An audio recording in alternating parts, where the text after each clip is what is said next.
Welcome to it. This is Know Your Power, the podcast series brought to you by VW Amarok. And over the course of this series, we want you to firstly discover the man that is Seabelo Senatla, but most importantly, help you tap into what real power is. Seabelo knows that his power comes from the people around him, and he surrounds himself with excellence, brilliance, and humility. This is part 2 as we uncover his relationship with Murray Ingram, High Performance Director at Connect Sports Academy. Part 1, plus the first 5 episodes are live right now, so make sure you get them all by clicking the link in the bio of your favorite podcast app. I mean, I listen to that, I'm ready to run through a brick wall right now because, it's a wild story. And for those people who don't know Valcom, you can go and look that community up, is that, and that really speaks to my heart because I come from a family that comes from similar circumstances. And, within my family, it harbors a lot of anger, and you get a lot of angry young men. And Seabelo said, no, guys, not me. I will be a beacon of hope. And I mean, for you, Murray, would that be his greatest attribute, that ability to say, here's the goal, let's focus? Or what would you say Seabelo's greatest attribute that you've seen the man? Because the rugby player we know, the man for you that you've seen, one special attribute that you'd attribute to him. I think, there's a couple of attributes, but in this context, I'd say his accessibility. He is like Rowan and I joke a lot about him, about his casualness and his capacity to be calm and relaxed, and his interaction with the youngsters is authentically like that. I think sometimes they almost forget that it's the same Seabelo that they see on the TV, because they do. He's not fake. Their friend. Yeah. It's true. He makes it too easy to them. Yeah. It's very, very. It is almost like having. The great Mike Tyson said, greatness is not hiding yourself or separating yourself from the people. It's embracing the people. And when it's organic, it's a whole nother level. So. Yeah.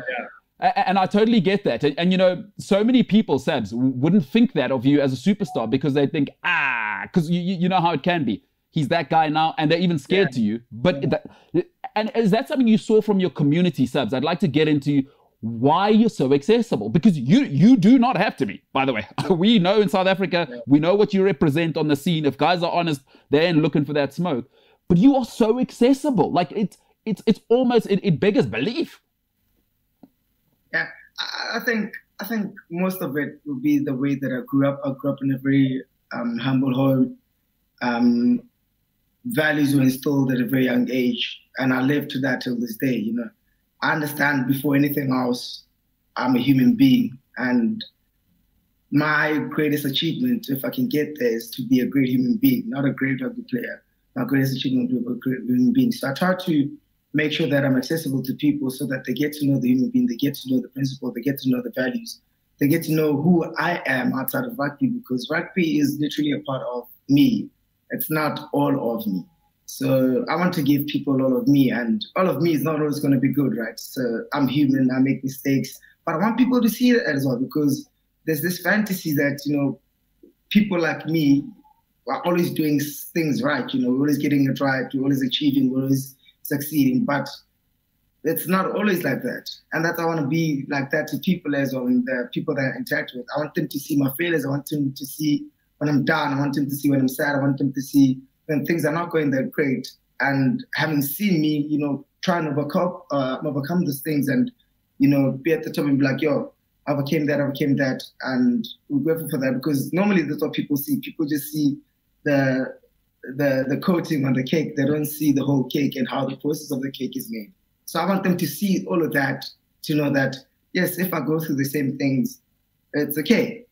I just got to keep on, trusting the process, as we call it, and we'll get there. We'll get there eventually if we stay the course. So, I mean, Sabs, just, it's so crazy to hear you talk, because you've clocked the rugby thing, right? You're an elite. You're an entrepreneur, you're mentoring. I mean, you're making wine as well, just to throw that in there.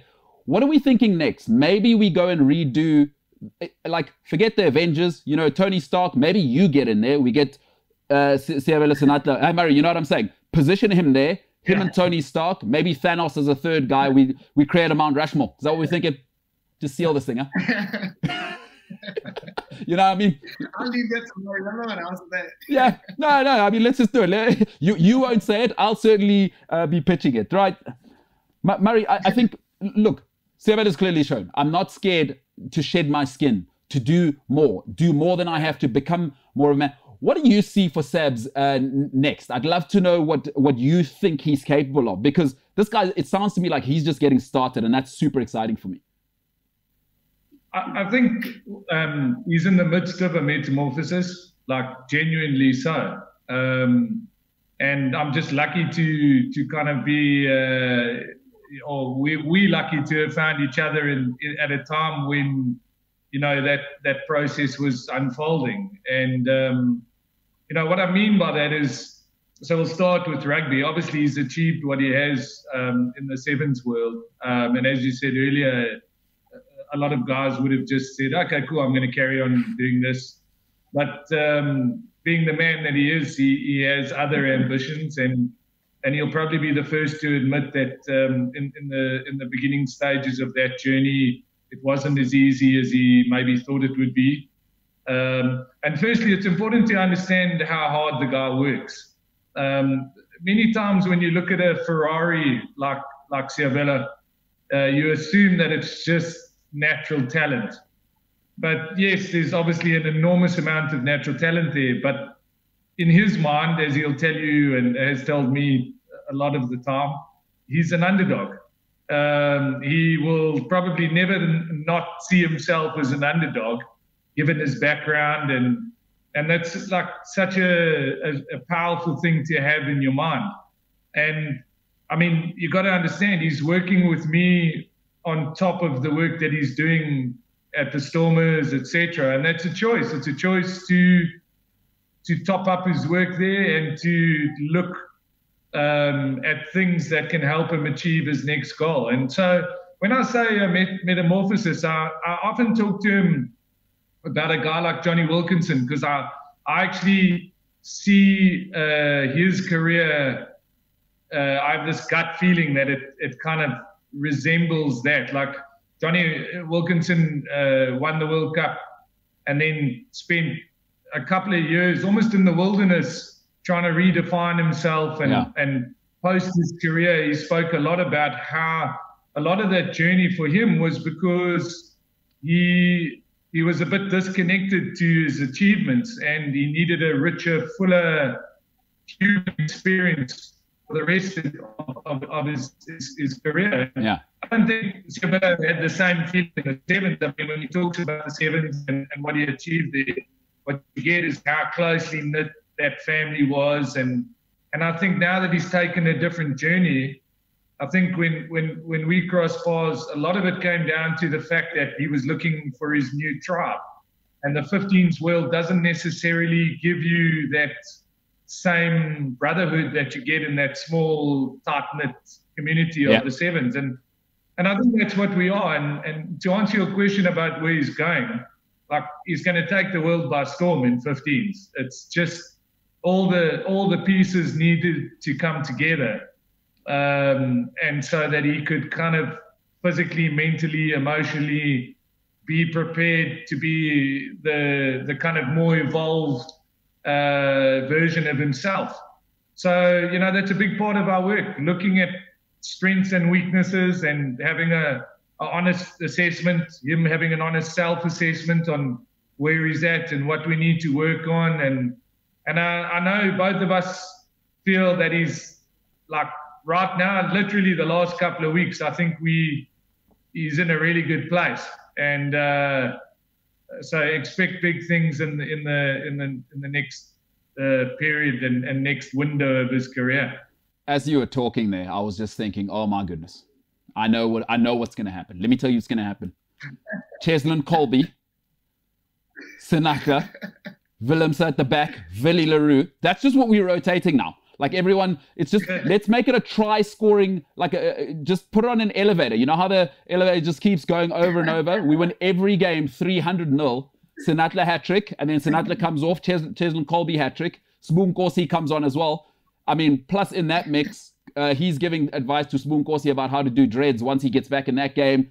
They're having dread talk. Oh, are you kidding me? World Cup final, all dreads, all winning, all the time.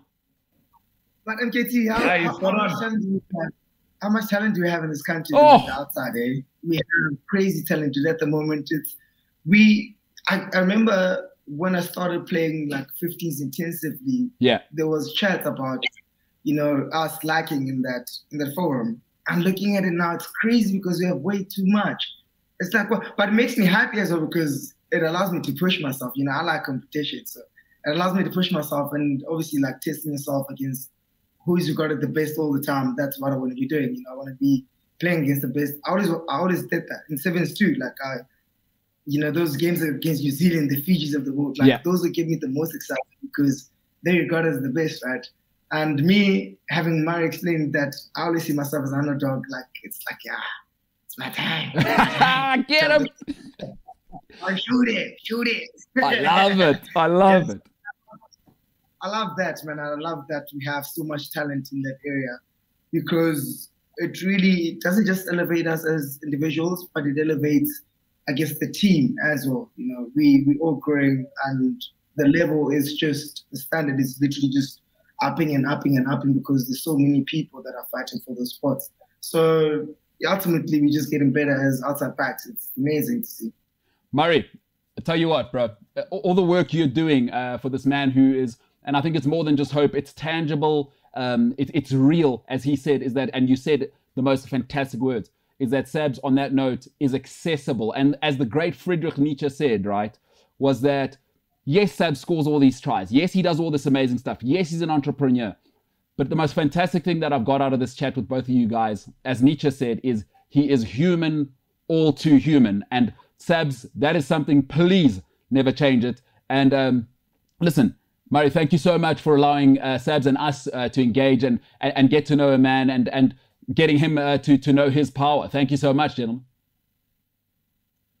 Thanks for letting me divulge a little bit about him. No, fantastic. Oh, are you kidding me? Colby, him, Nkosi. Wow. I get this way too much. Yeah, I get this way too much to be actually, dissect in this type of sessions. But at least MKT, you have an idea of what's brewing here. Smolanyana, from Welcome to the World. Ladies and gentlemen, the one, the only, Seabelo Senatla.